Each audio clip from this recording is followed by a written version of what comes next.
A major concern for a lot of people when it comes to what type of coverage do they have on their homeowners insurance is, what am I going to do about different types of water damage?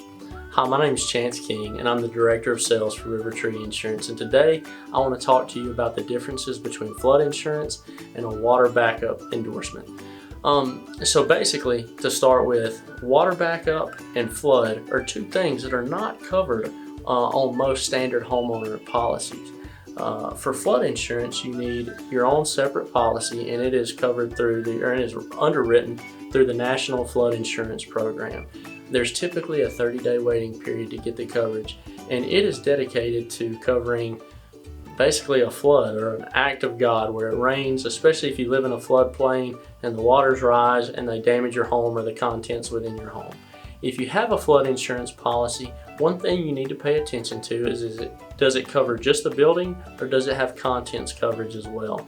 And then for water backup, a lot of people think, okay, well, I've got homeowner insurance, so if my toilet overflows or something like that, then that is covered in my homeowner policy. But that's not necessarily true unless you have what's in most cases called a water backup or sewer discharge endorsement on your homeowner policy.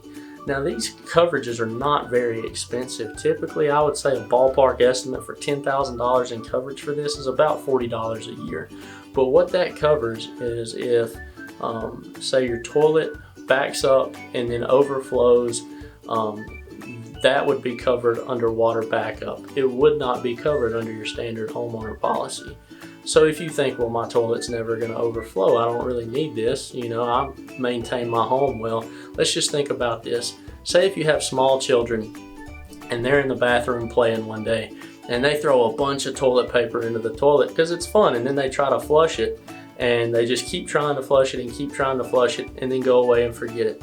Well, if that toilet keeps running and backs up, especially if this is on the second floor and that water comes out, damages the flooring, and then causes damage to the sheetrock and all sorts of stuff, that can be a hefty claim, especially if that water drips down onto the first floor as well. So honestly, for a few bucks a month more on your homeowner policy, I definitely recommend getting at least $10,000 worth of water backup coverage on your homeowner policy. So again, today we've talked about the difference between flood insurance and a water backup endorsement, and then we've also talked about why you need it. So if you have any questions about flood insurance or about the water backup endorsement, we would love to talk to you about it. Reach out to us through social media, email, give us a call, or we'd love to have you come by and talk to you about it. So until next time, thanks for watching.